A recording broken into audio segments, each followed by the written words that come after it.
This is Jared Goff's girlfriend reacting to his first win. This is their first win! Like, this is crazy! So even when he loses, he wins. But this week, he's a winner on all fronts. Welcome to That's Good Sports. I'm Brandon.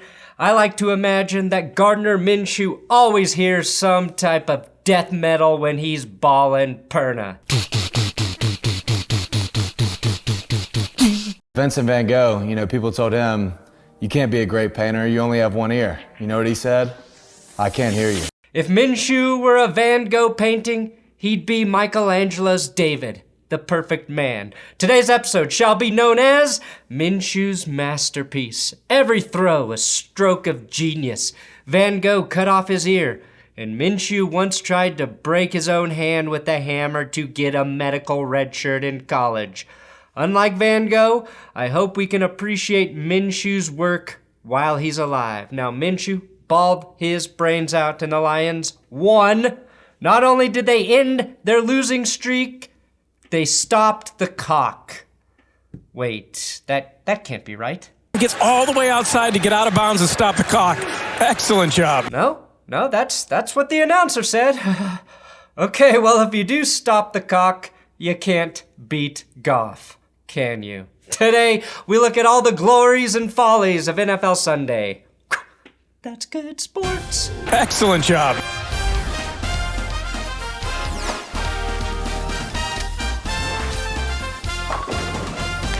Hey, it would really help me out here on YouTube if you gave me a subscription, especially if you're a football fan. Today's episode is sponsored by buyraycon.com/thatsgood and use code HOLIDAY for a 15% site-wide discount. Now, I know a lot of you have already purchased Raycon earbuds, and I wanted to share a message I received on Patreon from a fan of the show who told me he washed and dried his Raycons and also left them in a walk-in freezer for a week and they still work. Now, neither I nor Raycon recommend that, but it reaffirms what I've said about my Raycons in that they are durable and hold a charge. I use them every night to listen to the soothing sounds of audiobooks which help me fall asleep. If you're looking for a great holiday gift, I suggest Raycon because of their amazing audio quality, free shipping and returns, 5 stylish colors to match the personality of who you may be buying for, and as always, they start at half the price of other premium audio brands, so you can give a few pairs as gifts. Again, go to buyraycon.com/thatsgood and use code HOLIDAY for a 15% site-wide discount, link below. Colts versus Texans. Best? Jonathan Taylor continues his reign of terror, scoring a pair of touchdowns in addition to his 143 rushing yards, leading the league again this week. I think given the fact that no quarterback has clearly stood out, Jonathan Taylor deserves the MVP if he can carry the Colts into the playoffs. Best? That rando Ashton Dolan scores again. I still have no idea who he is, but he's making plays for Indy. Indy pitches the shutout following in the footsteps of the Bills, and Wentz only needed 158 passing yards to do it, which was still 64 more passing yards than the Texans managed. Worst, after falling behind, the Texans benched Tyrod Taylor for rookie Davis, nothing but neck mills. At least Tyrod lost his job for a good reason this time. He may have also injured his wrist. That said, getting benched by the Texans is like having your wife criticize your driving a week after she totaled the family car on the way to your very first couple's massage. Best! This loss and the Lions win made the Texans the first NFL team in 2021 to be eliminated from the playoffs. Excellent job. Vikings versus Lions, oh my god, yes. Worst, the Vikings let their 8-game win streak to the Lions come to an end. And the Lions didn't even have their best weapon in DeAndre Swift. Minnesota, to be fair, didn't have Dalvin Cook. And even though I like Alexander Madison, his 22 carries for 90 yards just didn't feel the same. Worst, the Lions are like a team that at the first sign they might win a game, pop the car into cruise control, and immediately fall to sleep. That's the best way I can explain them scoring 20 unanswered points in the second, and then giving up the lead with less than 2 minutes on the clock. Kirk Cousins finished with a sleepy 340 passing yards, 2 TDs, and no picks. Justin Jefferson had a monster day, 182 yards, 11 catches, and that lead-taking TD. But Adam Thielen's high ankle sprain may have been too much for Minnesota to overcome. Best. The Lions led almost this entire game and didn't convert their first third down until their final drive with this shifty catch and run by rookie Godwin Igwebuike. I find that incredibly impressive. With time winding down, the Lions did try and stop themselves, getting their second delay-a-game penalty of the game. But Goff converted immediately following the penalty. And best, the Lions win at the buzzer. I repeat, the Lions win at the buzzer. Goff throws a strike for a touchdown to Amon-ra St. Brown as time expires. Amon-ra St. Brown, the patron saint of not being a fucking loser. Brown had 10 grabs for 86 yards and a TD in this win. Amon-ra, rah, Amon-ra, rah, St. Brown. Dan Campbell gets his first win as an NFL head coach. Jared Goff gets his first win with a head coach not named Sean McVay. And now if the Broncos lose to Detroit next week, it won't look as bad. Ironically, now that we know this is Jared Goff's girlfriend, it looks like it might actually be harder to beat Goff moving forward. Giants versus Dolphins, best? This bobbling grab by Mac Hollins for the tutty. Poor Mac, the broadcast originally credited Mike Gesicki for the TD, thinking he's the only Dolphins receiver capable of making a play. Worst, Mike Glennon. Damn. Now officially the owner of the worst QB win percentage at .214, 6-22 with at least 25 starts to qualify. Excellent job. I guess firing your offensive coordinator and not having your starting quarterback in a 2-week span is not a recipe for wins. My best guess, though, is the guy who stuck his neck out for Glennon as a backup will be on the chopping block next. Best? Is Tua efficient? Yeah. Is he a bit boring at times? Yeah. But is he patient? Yeah. He basically has to wait for the Giants defense to just get bored covering the Dolphins ball catchers to fire his second touchdown pass of the day. Mac Hollins and Isaiah Ford each had 1 reception for a touchdown, combined for 7 total yards. Buccaneers versus Falcons. We got a worst. Tom Brady throwing 2 3-yard touchdowns in the first quarter. Lenny Fournette, a one-handed TD grab, and Cameron Brate jump balling this tug. What about the bomb Brady threw to Mike Evans to get them there, Brandon? Oh, you mean this? The play where there was no pressure and no coverage on Evans that Brady underthrew? Cool. Best. Now that Gronk is healthy, I just don't know how you defend the Buccaneers passing game. Repeat that sentence in a few weeks and just replace Antonio Brown's name with Gronk once he's healthy. Worst. Tom Brady threw 51 times in this game and was sacked 0. I'm not even sure the Falcons' edge rushers recorded a hurry in this game. Brady finished the day with 4 touchdowns, 368 passing yards, with 15 of those passes going to Chris Godwin for $143. The Falcons were lucky Tom was nice enough to score a touchdown for them. Pretty sure that was Brady's way of saying sorry. Sorry about the whole 28-3 thing. Eagles versus Jets. Gardner Minshew nearly beat up his own dad in excitement after keeping the Eagles undefeated against the Jets all time.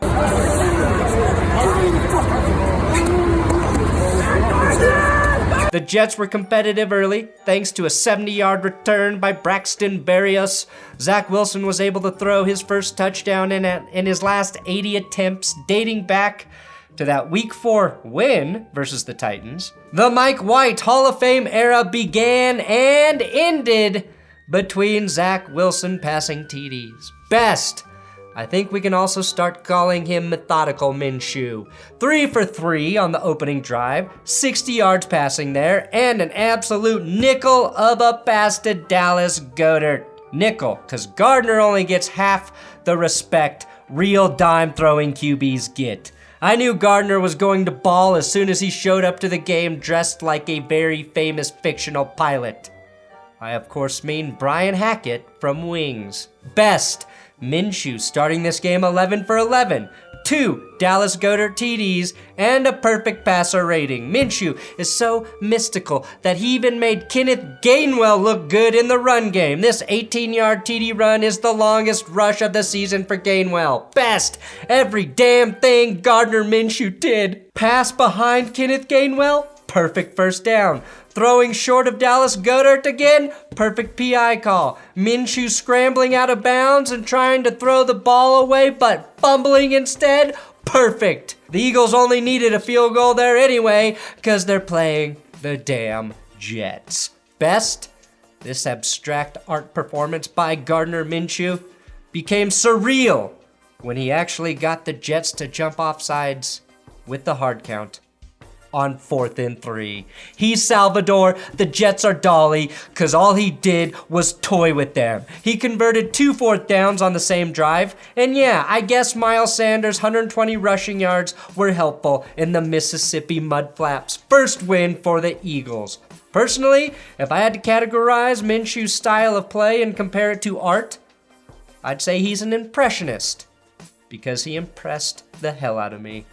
Cardinals versus Bears. Best, Chicago Bears fans. Worst, this is a metaphor for the current state of the Bears.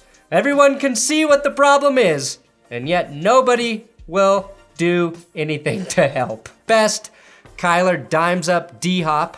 A great sign for the Cardinals as their 2 biggest playmakers return from injury. Kyler only threw the ball 15 times, but that's all Arizona needed to get the win. Their 7th straight road win by 10 plus points, matching only the 84 49ers to do that. They went on to win the Super Bowl, by the way.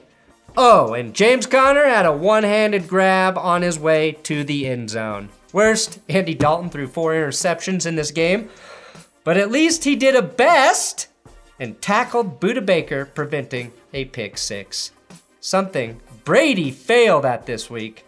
And the Fire Nagy chants are still quietly echoing through the city streets of Chicago this eve. Bengals, Chargers, best. The Chargers jumped out to a 24-0 lead in the first half, but Broncos fans know very well that a 24-0 lead is not safe for this Chargers team. Worst, tough interception here for Joe Burrow off of Jamar Chase's hands.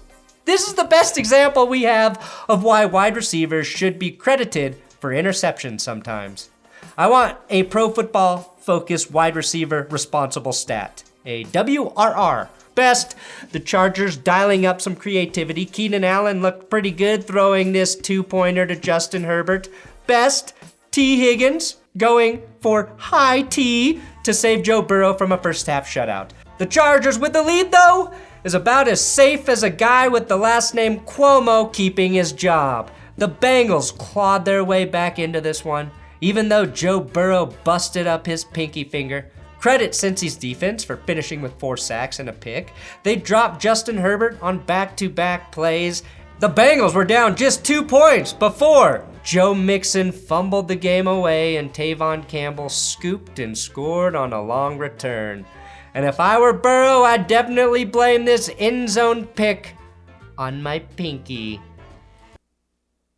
But LA's defense finished with 6 sacks, 2 picks, and 2 fumble recoveries. Jaggies versus Rammies. Worst, the Rams are still good enough to kick the Jaguars' ass, but outside of that, I do not know how good they really are. Best, Mr. Beckham Sr., you have the week off. Best, white people have something to feel good about again as Cooper Kupp finished with 129 yards and another TD. Best, QB turned tight end Logan Thomas reeled in a one-handed touchdown grab for the football team to put them up 7-0 on their opening possession. Best, Washington may have found a new kicker, Brian Johnson, who drilled a 48-yarder with 42 seconds left.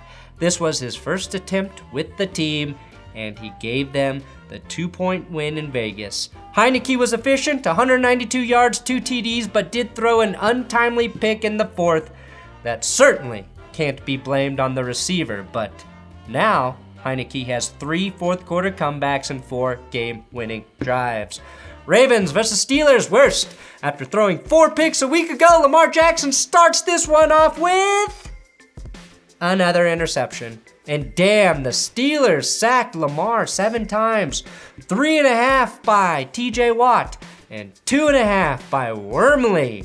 Gross. That's too much action for Jackson. And now, TJ Watt leads the league in sacks with 16. Much like the first quarter of my life, the first quarter of this game was scoreless. Worst, Ben Roethlisberger privately told his teammates this was his last season with the Steelers.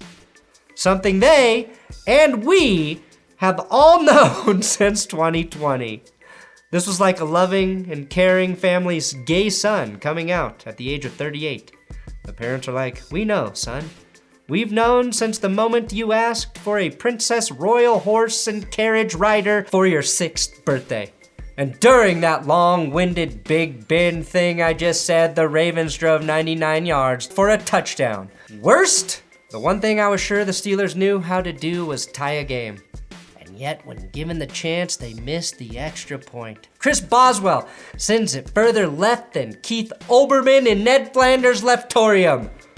A late Deontay Johnson TD gave the Steelers the lead, capped with a 2-pointer to Pat Freiermuth. The Ravens, not good at PATs either. After scoring what looked like a game-tying touchdown, courtesy of the Steelers kicking the ball out of bounds and a bunch of clutch chunk throws by Lamar, ending with the pass in the end zone to Watkins. The Ravens go for 2, and the pass goes just over Mark Andrews' outstretched hand. Game stillus. 49ers versus Seahawks. Best? Russell Wilson doesn't suck anymore. I'm guessing his finger is actually healed now. Sure, he was sacked 4 times, threw for just 231 yards, 2 TDs and a pick, and was bailed out with a few ill-timed roughing the passer calls. But this touchdown to Tyler Lockett was perfect, and his interception was another WRRINT. Best, Travis Homer taking this fake punt to the house, or should I say home. Excellent job. That 73-yard run was more rushing yards than Seattle had all of last week. If Homer ever does become a star, oh, you know I'm calling him the Odyssey. Worst, Russell Wilson and DK Metcalf doing all the hard work on this 35-yard connect just so Adrian Peterson can run it in from a half-yard away and tie Jim Brown all-time with 126 touchdowns. Or as Kevin Harlan, who was on the call at this game, calls them, touchdowns! Jim Brown was 10th all-time in TDs. Tim Brown, 20th. Jim Taylor, 30th. AP, really messing with the perfect Jim stat line, and I don't like it. Best, George Kittle performing the greatest sideline dance of all time. George, watch out, the sideline is hot lava. Just kidding, it's cancel culture. Just waiting for you to step out of bounds with your words. Best, Seattle tying the game in the 3rd with a safety. Is there a more satisfying way to tie a game?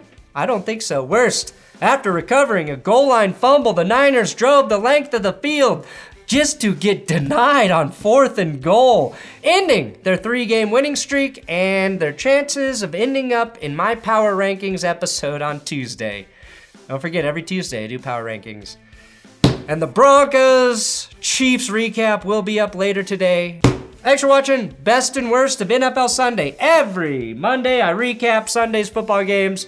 So don't forget to come back and check them out. There's a video up on the screen right now if you want to watch more football stuff. You know, YouTube really wants you to stay on my channel. Otherwise, they hate me.